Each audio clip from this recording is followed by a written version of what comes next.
brightly, two half chances for Buddy Shaw that went wide of either post. And they've not been the only chances, particularly growing strong at the end of the first half too. But it's Lauren James's goal that is the difference. Chelsea were up against it in the opening 5 minutes. One attack, one shot, one goal. James's deflected shot off Alex Greenwood, sneaking under Kiara Keating. And it means in this semi-final, this do-or-die tie, at the break, it is City 0, Chelsea 1.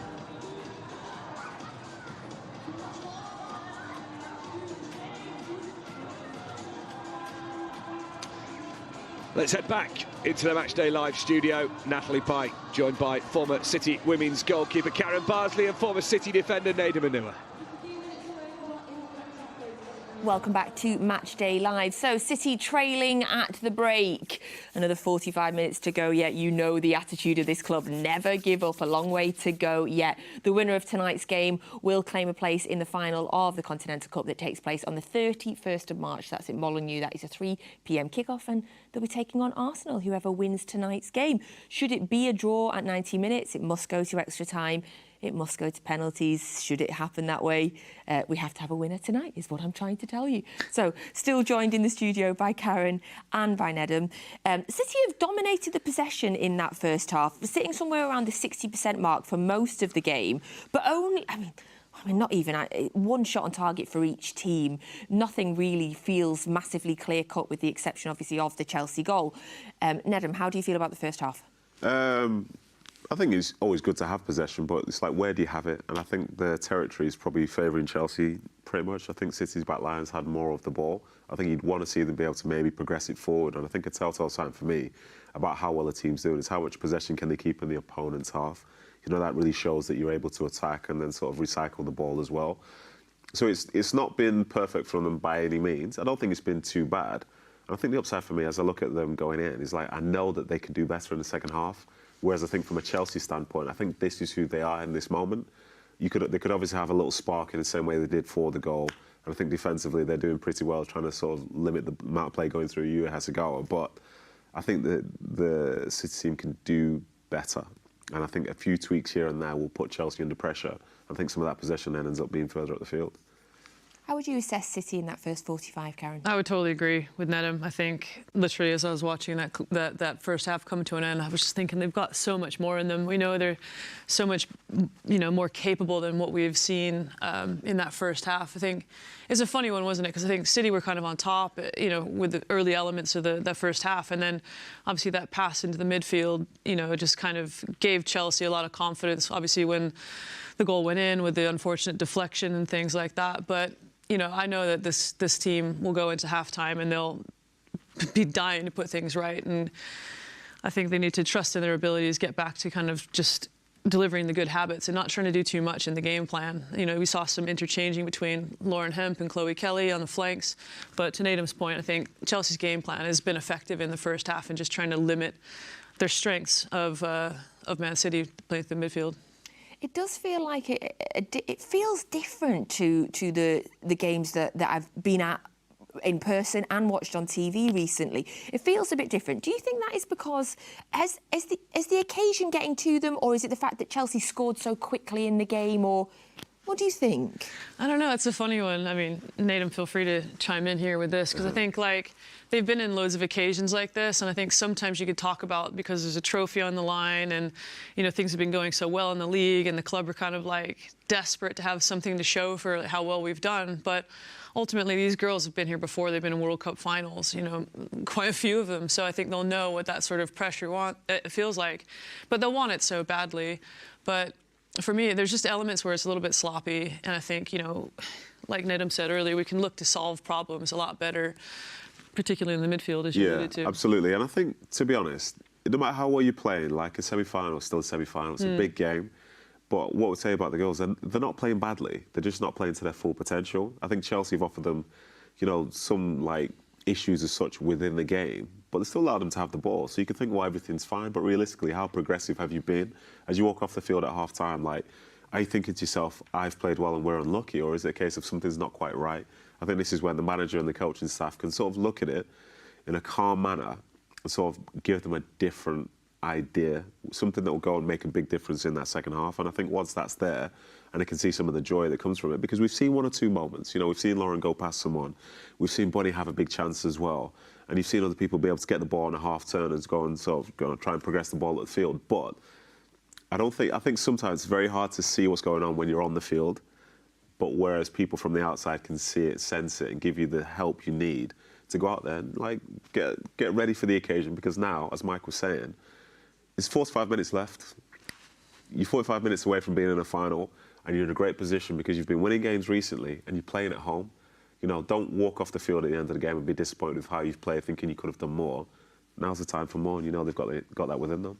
Oh, yes, we know. 45 minutes to show more. What pep talk. Oh, I love that. That's it. You know what I mean? It runs through a brick wall for yes, me. I'm ready to go. Like, get me out on the pitch now. Let's have a chat about Chelsea's goal. It was their only shot on target in the game. It came from... I mean, City have been so incredibly solid in defence this season. City lost the ball in midfield and obviously it went through. We talked about Lauren James before the game. Good finish from her, but what did you make of the goal? Yeah, I mean, again, it was a probably not the best executed pass into the midfield, let's be honest. So, you know, that's going to need, like, assessing. But listen, we still want to play the way we want to play, so we're not going to deny that pass. We're going to continue to look for it and be brave. In terms of the transition as well, I think, were we in a position where we could have affected, you know, the counter-attack? Maybe not. That could be better, something they could potentially look at. But ultimately, for me as well, I believe, did it fall to Maya Ramirez, and she was looking at, like, driving towards the space quickly, and then obviously out to Lauren James. For me, you know, like, you know that she's always going to want to cut inside if she's kind of outside or in that that half space. So she's going to want to go back across the goal, isn't she? And I think it was just unlucky that there was a bit of a deflection. But, you know, could Alex have gotten up to the ball a little bit quicker, reduce the space, you know, reduce the time? But honestly, it happens in a blink of an eye. So it's hard to adjust, especially when you're in transition. Yeah, I would agree. And I think as well, we mentioned Lauren James before the game. And because she is so good and has so much potential, I think people try and defend against her in a different way to how they would someone else. Like, it's very easy to get up to someone who you believe doesn't have the sort of physical attributes to get past you. But Lauren James does. She has the skill, so it's instinctive to almost be half a yard off. And you're unlucky, like, that could deflect and go anywhere. But the fact it's deflected and gone is the issue. But I think also it sort of revealed who Chelsea were going to be on the day. Because Chelsea didn't really apply pressure to win the ball. It was a misplaced pass. But the moment there was the turnover, they had three bodies flying forward. So even though it appears that they are back, what they actually are is coiled because they're ready to go forward. And I think it shows the importance of making sure the passes around the back and into midfield are clean, they're the right sort of weight, the right direction, the right decision. Because if you keep making mistakes, like, they're going to commit bodies forward when you least expect it. And because you're playing open, the opportunity will be there, especially for the players like Lauren James.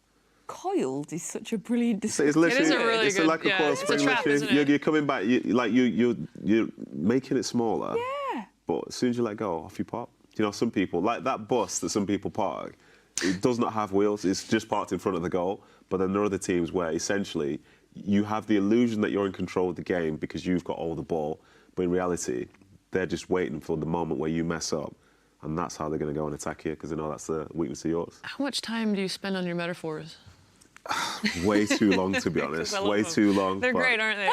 Honestly. Do you think I was going to come in with some deep question? Yes, And I was just like, no. well, that's the question we wanted. Which does also remind me as well, we haven't said it yet, but congratulations to you. On what? You have been nominated for a big fancy award for your punditry skills. The Sports Journalists Association Pundit of the Year. Pundit of the Year, yeah. This Wow. is my first nomination on this side of things, you know. Oh, congratulations. Yeah, it's nice, yeah. What are you doing here? This is, listen, maybe next year it'll be City that'll put me forward. But yeah, it's, you know, it's a huge honour to be considered in that way. And it's nice because I try and be fair, try and be fun, I try and be insightful, and I enjoy the work that I do. So if people think I'm doing a good job with that in mind, then, you know, more work will come to me, hopefully. When will you find out? When is the ceremony? I don't know. You don't even know. Are you going to go? I'm so blasé with it. It's Love like, that. I'm really happy, but also I've got other things to do, yeah. Yes. OK, well, we send you lots of good wishes. We very much hope you win, and we think you deserve to win Thank you. as well. Shout out to Izzy Christensen, by the way. She's also nominated. Izzy Oh, is that's with me amazing. on Sunday here for the Liverpool game. I cannot wait to spend the afternoon with her, because she's an incredible pundit as well. Exactly. I think we have some common things to talk about, so... Well done. That's well really done cool. to you. So, from one award nominee to a team that won many, many things last season, because you will have heard the news by now. Together 3 is ready. April the 2nd, get it on Netflix. Here is a sneak preview. If we win the treble, yeah, what are you going to do with that? Surely you've got to go Netflix. There is one treble. Premier League, Champions League, FA Cup. Together, guys. Do it together. This documentary is going to be the best ever. Now we're She talking. doesn't know her dad's chap Grealish. This is what the people has to realize, that today I'm the king. You're right, Gunda. You need to wrestle. Just another day at the office. Absolutely brilliant from City. We won the last match. Are we going to do it again? I mean, are they unstoppable this season? It's tough, the Premier League. It's unforgiving. You have to work and fight for every single point you get. It's so easy to look far ahead. And that's the one thing that can get you killed. Are City title contenders once again? The questions were starting to be raised. Manchester City's lead has been obliterated. We want to win this Premier League. We have to go it like this. You think it's normal? Today we are done? For the guys who travel to follow us to perform in this way? Wow. They're in a proper title race here. If we focus on ourselves, we can beat them all. And we want to do it again. And that's when we get big. I think we can go all the way. I want to my Warriors. If you come for the king, you best not miss. The biggest prize in club football is still the Champions League. That was a little bit special.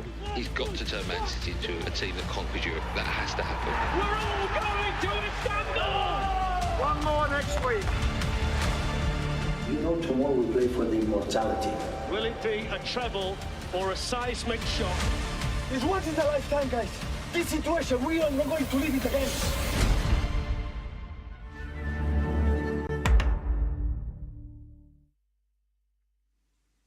Together 3 treble winners. April the 2nd, countdown, get it on Netflix. Cannot wait. I cannot wait. It might be a bit different for you guys, but for somebody that's never ever been in the inner sanctum, has never been in the dressing room, in those moments, to see it all, oh my goodness. Yeah. I'm so excited. Yeah, it's going to be absolutely incredible. And to be honest, like you say, we have been in it, but we've not been in that. You know what I mean? Like, recently, you know, certain people are talking about, oh, this trebles this or that trebles that. Well, that person can't talk any more than I can talk because I have not won that treble, you know? So there is a sense that everyone should tune in if you want to see what history and greatness looks like, what it looked like that season. And like I say, you can see it's obviously a personal attack against someone in particular, but it doesn't matter because he's not done it, I've not done it, we've not done it. So you have to see it because it's iconic. It's possibly once in a lifetime for some people. Ruben Diaz said something very similar today in a wonderful interview with BBC Radio Manchester. A very similar quote to that, Naden. Listen. He's won a treble and he's enjoyed it, and if you haven't, you can't talk about it. Listen, I enjoyed the party after they won the treble, but for me personally, having never won it, I have no idea what it takes to do so. This is a truly iconic season that will be remembered till the end of time.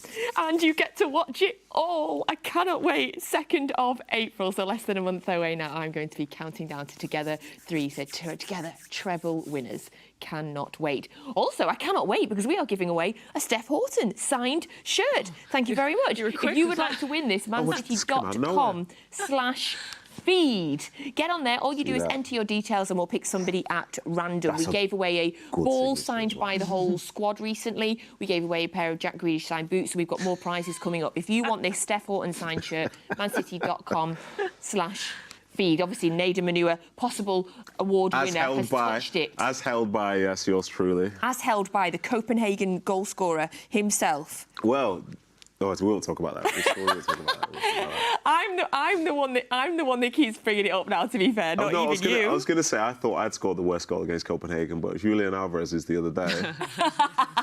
Right, let's look ahead to the second half. So City have got 45 minutes to pull this back to get themselves into the final of the Conti Cup. What do you want to see different in the second half? Sorry, I'm still on that goal in my head. Oh gosh, yeah. What do I want to see different? Well, first I want to see that Netflix documentary, but then moving on to the game, I think. Yeah, I just want to see. We spoke about being a bit more adaptable, didn't we? In terms of what Chelsea are doing and how to kind of adapt around like that narrow press from what was Ramirez and now Aggie Beaver-Jones, the front two from Chelsea, and kind of looking at how we can be a bit more creative to progress the ball going forward through the pitch, but a bit more like just good habits, like reverting back to type in terms of like better decision making in the final third for me. Yeah, I would agree. And as I say, you want to have like a grandstand finish, a big comeback. You've got the crowd there for you. Like, don't walk off the field at the end of it and have regrets. Like, if you've played well and you've given everything that you can, it doesn't work your way, you're disappointed, but you're not sad because you've waited an opportunity. Like, yes. You want yes, another manure pep talk. Right now, they're the better they've side. got. They're the better side, so just go and show it. 45 minutes for the better side to show it. Back over now to your full match commentary with Mike Mine and Abby McManus available on the Manchester City app. We'll be back 45 minutes or maybe a little bit longer if it goes to extra time and penalties, but fingers crossed that we are dancing like that man you saw there. See you soon. Well, at the moment it's Chelsea dancing into the final of the League Cup. Manchester City need to start the party, fire up the music and have a big second half ahead. Trailing 1-0 at the break. Work to do. Both teams back out for the second half. Allows us very quickly to run through the